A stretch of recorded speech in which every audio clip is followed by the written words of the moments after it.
Oke, assalamualaikum warahmatullahi wabarakatuh. Untuk PBI 7, saya mohon maaf meskipun hari ini memang seharusnya tidak ada perkuliahan, tapi saya rasa ini perlu saya sampaikan karena biar nanti pekan depan sudah ready gitu ya. Jadi karena hari ini kita ke skip, tapi tolong minta waktunya untuk melihat dulu instruksi dari saya hari ini gitu. Jadi hari ini saya akan menginstruksikan untuk pertemuan pekan depan. Jadi pekan depan sudah efektif ya. Karena kita tujuan saya di mata kuliah ini setelah UTS ini teman-teman harus bisa dipaksa ya, bisa menyusun bab 1 sampai 3, bahkan kalau keburu, dan harusnya sih keburu sampai ke presentasi seminar proposalnya. Jadi kan ini udah bentuknya proposal bab 1 sampai 3. Nanti di akhir pertemuan, 2 pertemuan terakhir teman-teman harus sudah bisa presentasi untuk seminar gitu. Kenapa? Karena saya rasa ini perlu gitu. Perlu apa ya? Perlu di push bareng-bareng, harus bisa gitu. Karena kalau enggak nanti kasihan di semester 8 malah kelimpungan sendiri gitu karena susah gitu, karena atau dan sebagainya. Setidaknya kalau udah ada gambaran nggak terlalu sulit gitu, meskipun pastilah ada masalah-masalah yang lain, cuman saya pengennya hayu bareng-bareng mengalami dulu gitu, mencari pengalaman, mengalami ya. Kemarin sebelum UTS kita sudah sampai di bab 1, meskipun ada beberapa yang masih revisi, tapi nggak apa-apa, kita akan lanjut ke bab 2, atau yang sudah bab 2 lanjutkan ya, berarti lengkapi. Jadi ada 1-2 orang yang sudah ke bab 2 kemarin, sudah cepat, bagus. Nah, satu lagi saya ingatkan, teman-teman harus banyak referensi skripsi yang orang lain gitu ya, biar ada gambaran. Nah, saya akan memberikan review dari mulai awal. Nah, nanti di seminar proposal di proposal itu, kalau ini sih nggak perlu ya, appropriation sebagainya, ini nanti deskripsi. Yang terpenting ada di chapter 1, 2, dan chapter 3. Nah, sekarang kita akan fokus ke chapter 2 sebenarnya, tapi saya akan bahas sedikit chapter 1 itu ya. Kemarin yang sudah kita kerjakan yaitu ada background. Nah, background ini sudah sebagian sudah saya perbaiki, maksudnya sudah beri masukan. Sama formulation, ini istilahnya ada formulation atau ada research question, artinya rumusan masalah, dan objektif. Ini kenapa saya dahulukan, karena saya anggap ini penting gitu. Nah, kapan Bu ini dilengkapi? Nanti setelah selesai kita akan lengkapi gitu. Nah, kalau si identification ini sebenarnya turunan dari background ya, turunan dari sini. Jadi background itu adalah detailnya, penjelasan. Si identification ini adalah poin-poin identifikasi masalahnya. Jadi kan di atas di background dijelasin secara gamblang. Nah, limitation, apa itu limitation? Adalah dari poin-poin ini dikerucutkan menjadi limitasi atau pembatasan masalah yang akan kita bahas. Karena kan balik lagi, prinsip karya ilmiah itu jangan terlalu meluas atau jangan terlalu menyempit gitu. Jadi harus ada limitation. Ini gampang. Baru turun ke formulation atau research question. Nah, si research question ini dibalas atau dijawab oleh objektif atau the goals atau purpose atau tujuan penelitian. Jadi kemarin masih ada yang salah, tujuan penelitian itu untuk siswa, untuk guru, itu bukan. Tujuan masalah itu fokus aja ke sini, ke atasnya, ke rumusan masalah. Kalau rumusan masalahnya apakah metode bla bla bla meningkatkan, berarti jawaban dari tujuannya menjadi tujuannya berarti jawaban, berarti tujuannya untuk mengetahui apakah gitu ya, model ini atau metode ini cocok untuk ini atau meningkatkan ini. Nah, itu harus begitu. Jadi kalau formulation atau rumusan masalah 2, tujuan juga harus ada 2. Ini mah tujuannya kemana, masalahnya kemana. Itu kemarin masih ada perbaikan.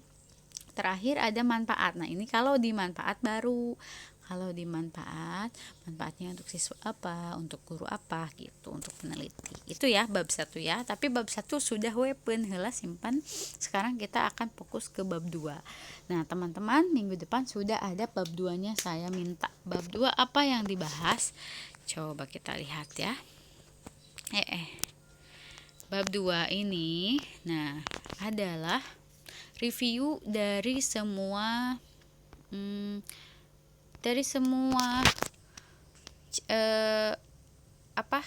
variabel. Karena ini judulnya ngomongin grammar, maka grammar itu apa aja di grammar itu jenis-jenisnya dan sebagainya. Kalau ngomongin tentang present perfect tense, ya berarti present perfect itu apa dan sebagainya. Terus karena ini ngomongin juga cooperative learning, maka ini dibahas juga cooperative learning, artinya modelnya yang kita pakai.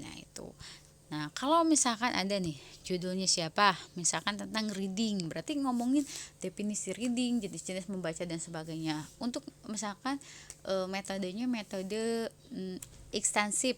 Apa itu extensive reading? Dibahas di sini ya. Jadi sesuai dengan judul kita, sesuai dengan variabel yang ada di judul. Nah, ini poin 1. Poin keduanya adalah previous research. Nah, ini previous research ini yang saya maksud tadi adalah penelitian yang sudah dilakukan sebelumnya. Ini kita masukkan reviewnya.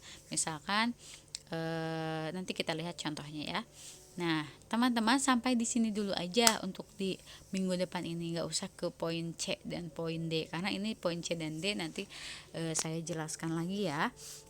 Kita jelaskan dulu sekarang, tapi nanti bab 2-nya sampai sini dulu yang saya akan koreksi di pertemuan minggu depan.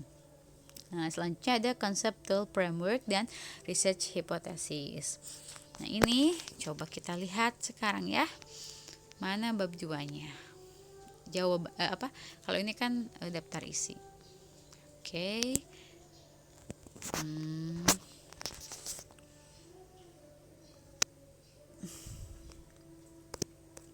Bab 2 ini adalah bab yang paling tebal biasanya karena di sini semua pembahasan ada di sini. Kita lihat ya gambarannya ya. Ini chapter 2 grammar, banyak grammar itu apa, tenses itu apa, dijelaskan sejelas-jelasnya dan tentu saja harus ada expert judgment atau pendapat ahli selalu dicantumkan. Nah, ini cooperative learning, kalau ada 2 variabel, misalnya variabelnya tentang model pembelajaran atau media itu apa sih, dibedah di sini. Lalu ada stages, masih panjang. Nah, ini ada, saya akan fokus ke sini. Previous research. Di B-nya ada previous research. There are some writers who conducted the research about cooperative learning type TAI and grammar. But in this study, the author chooses 3 works which be the guidance in writing this study. They are, ini ada 3 katanya. Ada beberapa penulis yang juga melakukan penelitian yang mirip, yaitu tentang cooperative learning dan grammar. Dan ada dia mencantumkan 3. Ini dicantumkan namanya. Jadi kita nggak plagiat ya. Ayu Intan Permatasari. Judulnya dia pakai TAI di first grade. Terus hasilnya ada, gitu. Jadi hasilnya gitu ya. This previous research has the same strategy with this study, but in different material or skill. Ini sama tapi materinya beda. Her study is focused on writing ability, while this research is focused on grammar. Terus yang kedua, ini ada Kaula Amalia's work. Ini juga mirip judulnya, tapi dijelasin ya perbedaan dan persamaannya. Terus yang ketiga ini punya Ernie, dijelasin juga. Gitu sedikit tentang hasilnya, bahasan dia apa, perbedaan dengan yang kita apa. Lalu ke conceptual framework yang itu. Ini conceptual framework ini adalah sebenarnya intinya di sini. Ini intinya. Ya. Jadi variabel apa akan mempengaruhi apa? Teaching grammar using conventional model, apakah student grammar mastery akan meningkat? Iya gitu ya. Jadi conceptual framework dari penelitian kita. Ini yang poin C. Terakhir poin D. Nah, poin D ini adalah ngomongin hipotesis. Hipotesis itu ya ada H0, HO dan H alternatif atau HA. Apakah HO ditolak? Kalau HO itu berarti tidak berpengaruh, tidak ada significant effect. Ini juga turunan dari rumusan masalah, nggak ngaruh gitu dari judul. Jadi there is no significant effect of using bla bla bla bla bla. Kalau HA itu berarti berpengaruh, berarti hipotesis diterima kalau si HA diterima. Kalau si HO yang diterima berarti ini tidak berpengaruh. Ini deh research hipotesis. Nah, di bab 2 itu 4 poin. 3 poin. Maksud saya 4 poin. 1, teori, whole theory of our title. Yang kedua, previous research, apa ya yang sebelumnya, penelitian sebelumnya dicantumkan. Yang ketiga, conceptual framework, yang tadi itu yang bagan itu diagram, apa kan diagram namanya ya, bagan konsepnya. Dan selanjutnya yang terakhir adalah hipotesis, ada di bab 2. Nah, beda lain hal dengan yang kualitatif. Nanti kualitatif enggak ada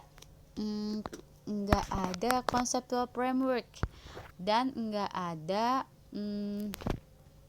hipotesis ya. Jadi kalau yang kualitatif hanya ada 2. Nah, itu untuk review dari chapter 2. Minggu depan masuk ke revisi, dan minggu depan seperti biasa ya, boleh japri saya di jam mata kuliah atau nanti saya komunikasi lagi untuk bab 2. Bab 2-nya sampai di previous tadi aja gitu ya. Itu nanti kita lanjutkan kalau udah lolos.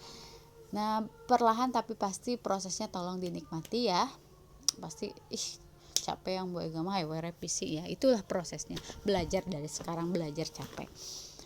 Nanti insya Allah udah habis chapter 2, saya akan kasih gambaran chapter 3.